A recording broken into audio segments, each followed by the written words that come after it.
monde, bienvenue sur ma chaîne YouTube Le Labo des langues d'Emma et aujourd'hui on se retrouve pour une nouvelle vidéo, toujours sur la thématique de la croisière. Ouais. Et aujourd'hui en fait on va terminer de vous parler de notre voyage parce qu'on n'a malheureusement pas pu le faire les 2 derniers jours. Non. Et je pense que ça pourrait être pas mal aussi qu'on vous donne quelques conseils de toute cette croisière et notamment des erreurs à éviter pour les prochaines croisières puisque nous-mêmes on aimerait bien en refaire à l'avenir. Oui. Et il y a certainement des choses qu'on va un petit peu modifier lors de notre prochain voyage, Bien sûr. je pense. Ou alors même des choses qu'on va continuer de faire. Donc voilà. Et du coup donc on s'en était arrivé à l'avant-dernière journée. Ouais. C'est-à-dire à Palma, parce que du coup vous avez vu dans la dernière vidéo le changement d'itinéraire, on devait aller en Tunisie et au final à cause d'intempéries on est allé finalement à l'île de Majorque, dans les îles Baléares, donc une île espagnole au sud de la péninsule ibérique dont la capitale est Palma. Et du coup qu'avons-nous fait ce jour-là? Tu t'en souviens plus? Qu'avons-nous fait ce jour-là? On a fait une excursion. On a fait une excursion, Parce oui. que donc, ça me revient. en fait, ce qu'on s'était dit, donc comme on avait d'abord réservé pour une excursion en Tunisie. Ouais. Et qui devait faire Tunis, aller Oust, Tunis et la Goulette. Et finalement, il se trouve donc qu'à cause des intempéries, donc ça a été annulé. Donc finalement, on s'est dit, ça serait bien de prendre une autre excursion à Palma du coup. Donc on a pris une excursion qui devait nous amener aux grottes du Drac. L'excursion, mais c'est... Las Cuevas del Drac. Oui, parce que franchement, on voulait pas passer par une agence externe, on avait très peur. Ouais, c'est bon, Donc, une fois, pas deux. Oui, du coup, on s'est dit, bon, on va continuer chez eux. Et au final, on est parti, il était midi, on avait rendez-vous au théâtre. Et de là, on a pris des bus. Et top, génial. Ouais, franchement, ils étaient bien. Ça, c'est Il super y avait des bien, Alsa, mais nous, c'était quoi comme bus qu'on avait? Enfin, c'était Un bus. un bon bus. Je crois que c'était DAF. Mais non, Non, c'était pas DAF. Félico. Ah oui, mais c'était un bus moderne. Enfin, bon, il était bien. Félico. Et du coup, il y avait donc le conducteur et puis il y avait le guide qui parlait à la fois Français. espagnol et français. Donc c'était bien. Parce que du coup, je pense qu'on était les seuls francophones en fait. À mon C'était super avis, marrant. ils ont dû créer des groupes en fonction des nationalités parce qu'il y avait plusieurs groupes. Et nous, du coup, on devait être dans le groupe espagnol-français. Ouais, on devait être deux. Et il était trop gentil, le guide. Oh, super sympa. Vraiment, il était adorable. Adorable. Et donc, il traduisait à chaque fois en français. Bon, moi, je comprenais en espagnol, mais au moins, c'était pour toi surtout. Ouais, Faut que tu franchement, comprennes. c'était bien. Donc, du coup, bon, comme le trajet était long pour aller aux grottes, il fallait 1h15. Il nous a présenté un petit peu la ville parce qu'on est passé par le centre, pas loin de la cathédrale. Donc, il nous On a longé la côte. On a longé la côte à mon... Enfin, la côte. Oui, j'ai pas fait une côte, mais bon. Oui. Bon, en fait, on a longé l'île. Ouais, Clairement, on a traversé l'île. Ouais, après on s'est enfoncé dans les terres. en est. On s'est enfoncé dans les terres et on est passé au centre de l'île, en fait. On a fait une grande ligne droite Ouais. pour aller à l'autre bout de l'île. On a vraiment tout traversé et du coup, voilà, le guide nous a un petit peu fait un résumé de l'histoire de la ville. Le temps qu'on arrive. Parce que 1h20 de transport l'île, quand même. pardon. Ouais, bah, c'était plutôt long. C'était long. Mais, Enfin, long, franchement, ça s'est bien passé puisque... Non, mais avec les explications du guide, ça allait C'est passé vite. super vite en plus. Puis on a appris des choses. On a appris que l'île a été construite, fondée par les Romains, d'origine de son nom. Enfin voilà, plein de choses intéressantes. Il nous a expliqué beaucoup de choses vraiment sur l'histoire de l'île, le fait que maintenant son économie dépend essentiellement du tourisme et que d'ailleurs c'est entre guillemets, enfin à cause du tourisme que l'agriculture a un peu disparu. Est morte. Et l'élevage aussi. Il a disparu complètement. Il a dit ça avait disparu. Il nous a dit d'ailleurs que l'île, pendant très longtemps, elle a produit des amandes. Il y avait énormément d'amandiers. Voilà, c'était... Et jusqu'à ce que finalement le tourisme vienne remplacer l'économie. Il nous a dit carrément qu'ils avaient abandonné l'agriculture d'amandes pour le tourisme.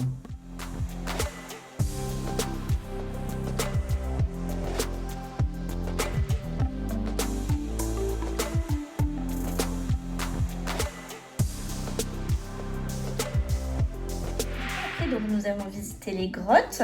Ouais, Ça t'a plu? top. Oui. Génial. Bon, moi, je les avais déjà visités il y a 3 ans, presque 3 ans, cet été.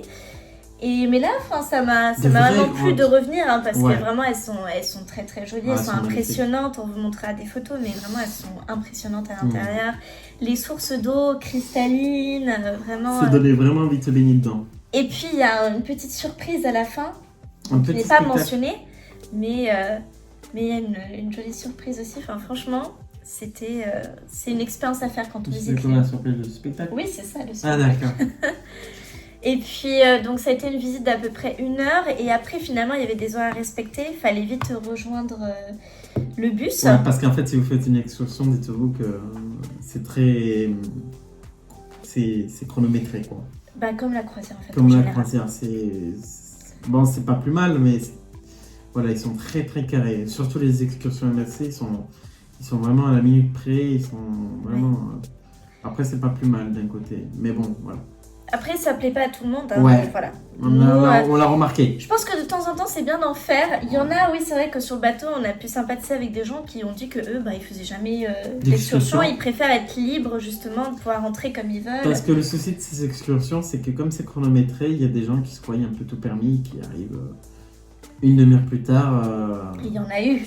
Il y en a eu. Et On à a eu des à problèmes. chaque sortie, à chaque fois que le chauffeur nous donnait un horaire, impossible. On était toujours les 2 premiers à attendre devant le bus. C'est fou, hein. C'est fou. Et c'est vrai qu'à cause de ça, on a eu du retard, mais bon. Ça, malheureusement, on n'y peut rien. Mais bon, voilà, faut le savoir que c'est quand même bien chronométré, que c'est bien. Oui. Et bien c'est un organisé. budget aussi. Donc, c'est vrai que c'est bien d'en faire de temps en temps Après, ça va, je trouvais. En vrai, c'était bien quand même. pour le prix. Ouais, on appréhendait un petit peu, on s'est dit. Non, bon, disons que ça nous a occupé quand même plus de 5 heures. Ouais, Et on a acheté des souvenirs aussi. Il y a un magnète sur le frigo. Et j'ai aussi ce bracelet qui vient aussi de de la grotte. la grotte. Ah, ça vaut, je pense que ça vaut son prix. Bon, Au en Japon, tout cas, ouais. moi j'ai apprécié. Après les grottes, on a visité une fabrique de perles qui s'appelait, je crois que c'était Orché. Non, Non, c'était pas P. Orpexia, un truc comme ça. Quelque chose comme ça. Ouais. Je mettrai le nom parce que c'était quelque chose comme ça. Bon, ça n'a pas duré longtemps, c'était une visite de 40 demi-heure. On n'a pas eu beaucoup de temps. Et si vous voulez, il y avait donc un espace plutôt côté fabrication. Oui, enfin. Petit par rapport à l'espace de vente En des fait, bijoux. on est rentré, on s'est dit waouh, super, on va prendre l'histoire de l'usine. Ça va être un musée, je m'attendais à un Ouais, musée que en c'est fait. créé, etc. Et en fait, pour tout vous dire, c'était un couloir de quoi Ah, 5 mètres de long. Et donc, il y avait 2 personnes qui travaillaient. On avait 2 personnes qui travaillaient. On a lu 2-3 affiches. Et puis, tout de suite après, boutique. c'était la boutique directement. Bah voilà, ouais. Et donc, il faisait des perles de nacre. Mais on a vu comment il les faisait avec le chalumeau. Ouais, bien sûr, Pour, mais on n'a pas vu en vrai. Bon, c'est pas- simplement pour donner forme aux perles. Ouais. On n'a pas vu après comment il faisait les couleurs. Rien. Enfin, Non, vraiment, ça se voyait qu'ils avaient mis 2 personnes pour oui, bon. faire C'est vrai l'animation, quoi. que sans plus, hein, moi j'ai- personnellement, j'ai trouvé j'étais- que bon, C'était un peu. Ça se voyait qu'ils avaient organisé le coup, qu'ils avaient mis juste des employés disons en que mode. et surtout que ça a été une visite de dernière minute parce que finalement avec le changement d'itinéraire, je pense ouais. qu'ils ont dû vite penser à des personnes qui pouvaient nous faire la Ouais. visite. Bien Donc sûr, mais... ça a été vraiment dernière minute. mais je trouve ça dommage quand même que, que ce soit comme ça, qu'ils ont mis juste 2 personnes en mode. En mode. Voilà quoi. Allez. Allez. Mais bon, Bah après voilà, tour de boutique, beaucoup de bijoux, et puis non, Beaucoup. pas grand chose d'autre, pas grand chose à dire. pas grand mais- chose à dire. mais voilà. bon, c'était intéressant. C'était intéressant. Puis après, ça a été retour Et bien retour directement. bateau, hein. Et Ah oui, non, alors non. pour nous, non, la bonne nouvelle, c'est que donc il y avait 2 groupes en fait. Au Il y avait début- 2 arrêts. Au début, à l'aller, le chauffeur nous avait prévenu que. Le Le guide nous avait prévenu qu'il faudrait demander au retour, quand il part de l'usine, qu'il pouvait nous déposer au centre-ville de Palma. Oui, donc Oui, de c'est ça. Palma, À la capitale, à la à Palma. capitale, dans le centre-ville. Et là, on s'est dit, bonne mine. Donc on lui a demandé, il nous a déposé dans le centre. C'est vrai que je voulais qu'on voit la cathédrale de loin, même si au vu des horaires, ça fermait très tôt, à 17h30. Et grande surprise, il nous a même dit qu'il y avait une navette gratuite pour le retour. Donc finalement, on s'est dit, tiens, on va le faire. Bah ouais. Bon, au final, c'est passé vite parce qu'on est arrivé, oui, il était quasiment 17h30. Ouais. Et la dernière navette était à 19h, donc fallait surtout pas la louper parce que sinon, c'était 19h30 par bateau. En fait, le bateau a accosté très très loin du centre-ville, de la capitale, enfin vraiment à l'autre bout de Et en fait, l'île. heureusement que c'est une navette affrétée MSC qui t'amène vraiment jusqu'au bateau, jusqu'au pied du bateau.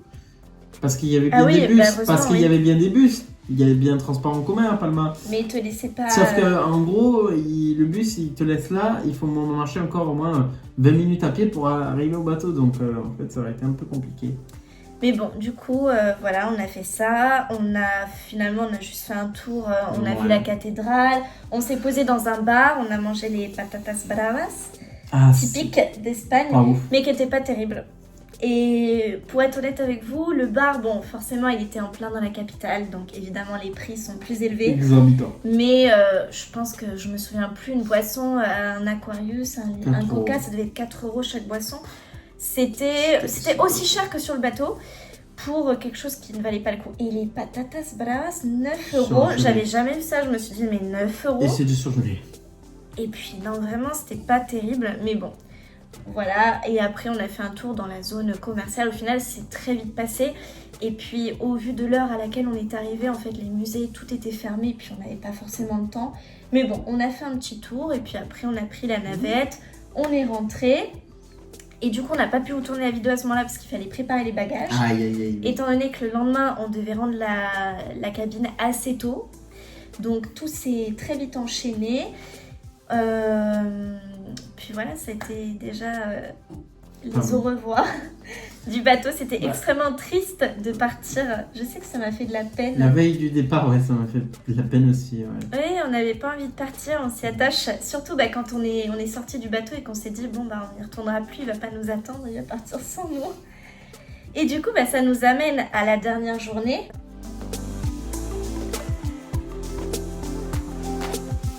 À Barcelone. Où on a accosté, je me souviens qu'on a accosté en avance, il était censé arriver à 8h. Oh, il est arrivé super tôt, il est arrivé à 6h30, un truc comme ça. Et nous, on est sortis vers 9h, donc voilà, on était prêts, on avait pris notre petit déjeuner, tout ça. Et du coup, une fois arrivé, alors là encore, il y a eu la mauvaise surprise qu'on a accosté très loin du centre-ville, de tout. Donc, disons que c'était impossible déjà d'y aller à pied, il n'y avait rien. Très très loin. Il n'y avait rien du tout, donc obligé de prendre des transports. Donc évidemment, il y a tous les taxis, il y avait des bus. Sauf que le bus valait presque 5 € chaque. Alors, non, 4,30 € si tu payais sur place et 3 € si tu le payais en ligne. Mais il fallait le payer la veille. Voilà, 4 €.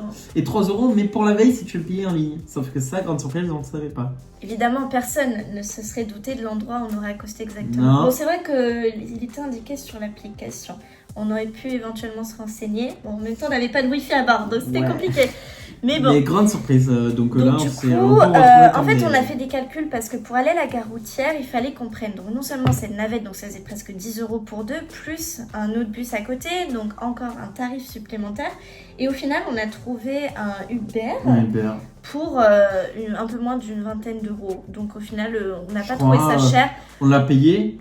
Je crois 19 €. Non, ouais, 17 non, 19, c'était 19 €. Ouais, donc là, mais on s'est dit autant ajouter un peu plus d'argent et éviter d'avoir à marcher. C'est surtout qu'on pose nos valises dans le coffre et puis voilà. On était très très chargés et au moins il peut nous laisser directement à la gare. Ouais. Donc du coup, on a fait ça et donc à la gare, on a pris des consignes pour laisser nos bagages. Et franchement, c'était pas si cher parce que c'était 10 € les 24 heures. Franchement, c'était bien au niveau des prix. Et du coup, après, nous sommes allés à pied à la Sagrada Familia. Qui était à côté. On était à une vingtaine, même pas un quart d'heure à pied. Ouais, un quart d'heure à pied. Donc franchement, ça allait. Et alors, honnêtement, je pensais pas du tout qu'on allait pouvoir entrer sans réservation. Oh, mon Dieu. Mais il n'y avait pas tant de monde que ça. Le fait d'y être allé, ça va. Franchement, j'ai connu pire que ça.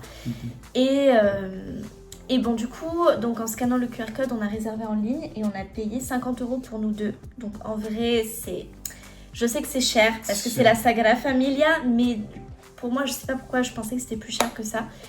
Et j'étais trop contente de pouvoir enfin la visiter à l'intérieur parce que j'avais déjà vu de l'extérieur, mais du coup, j'ai pu la voir.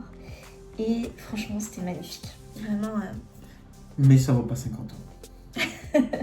Mais on est resté très longtemps à l'intérieur, plus longtemps que ce que je pensais. Parce qu'il y avait donc non seulement la Sagrada, donc la cathédrale telle quelle, et chose que je ne savais pas, c'est qu'il y a aussi un musée. En fait, quand on se dirige vers la sortie, tout de suite à gauche, il y a un petit chemin et en fait... Un peu en sous-sol en fait. Voilà, c'est un sous-sol, mais c'est clairement un sous-sol. Hein. Vous avez un musée. Un musée en dessous de la Sagrada Familia. Et franchement, ce musée qui était grand, bon lui il commençait à avoir faim, il était fatigué, mais franchement il était super bien parce que du coup ça vous expliquait vraiment toute l'histoire de Gaudi, de l'architecte de la Sagrada Familia, aussi de ce qu'il a voulu représenter, le fait qu'il ait voulu représenter un peu une forêt, vraiment la présence du monde végétal, dans son œuvre architecturale, le fait qu'il y a passé énormément de temps, qu'il n'a pas vu la fin de son œuvre puisqu'il est décédé avant et que l'œuvre est toujours en construction. Par un accident de tram. Oui, ça t'a marqué. C'est fou. Le fait qu'il y ait plusieurs tours, qu'il y en ait une dédiée à Marie, que bon évidemment la tour centrale la plus haute à Jésus, et d'ailleurs c'est celle qui est en construction. Oui. Et puis non, franchement, c'était super bien, super intéressant. Et après, il y avait aussi comme une crypte, où je sais plus trop ce qu'on avait visité. Non, c'était pas la crypte, il y avait une partie aussi où on voyait des meubles qui étaient présents dans la cathédrale, ça te parle? Tu te souviens qu'il y avait des bancs, des chaises qui étaient exposées aussi, donc on pourrait dire que c'était un deuxième musée. Donc franchement, moi ça m'a vraiment plu. Pauvre bonhomme. Et... Pauvre bonhomme. Bah, il s'est fait l'accident avec... Ah, Gaudi. Ah bah oui, le pauvre. Le pauvre. Il aura pas vu la fin de son œuvre, quoi. Non.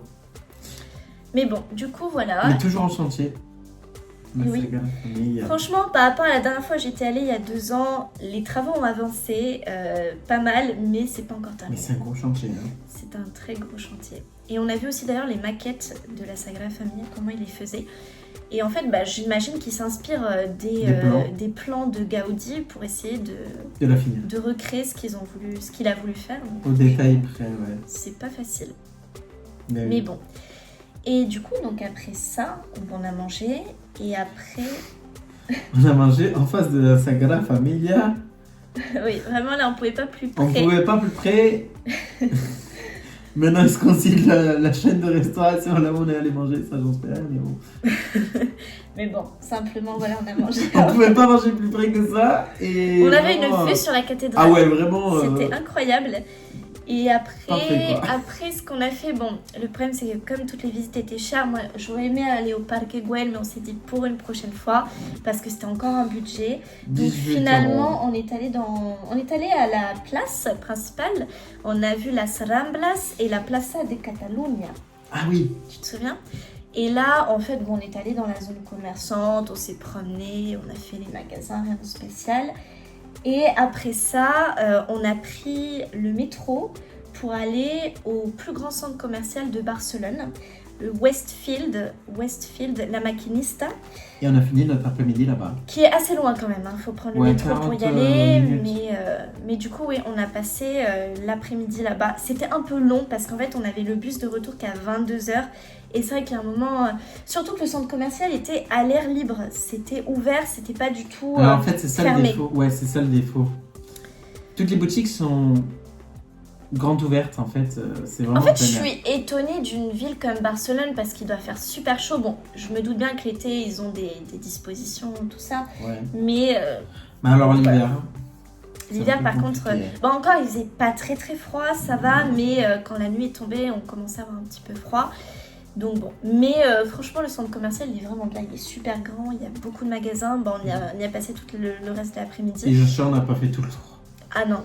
Et après on a dîné, c'était quoi déjà qu'on avait pris? Ah oui, c'était des sandwichs, c'était dans la zone de restauration tout en haut, mais franchement ça n'a pas été une très bonne expérience, en tout cas dans l'ensemble. On a été un petit peu déçus, mais bon après c'était une chaîne de restauration, hein, c'était pas non plus gastronomique. Et après ça, dès que ça a été l'heure de repartir, et ben on est reparti. On a pris le métro, rebelote, gare routière, consigne. Et là, du coup, ça a été... Bon, au final, attendre le bus qui est vite arrivé. Il est arrivé quoi, ça 10 minutes plus tard peut-être. C'était un Flixbus espagnol en plus. Et au final, c'est très bien passé.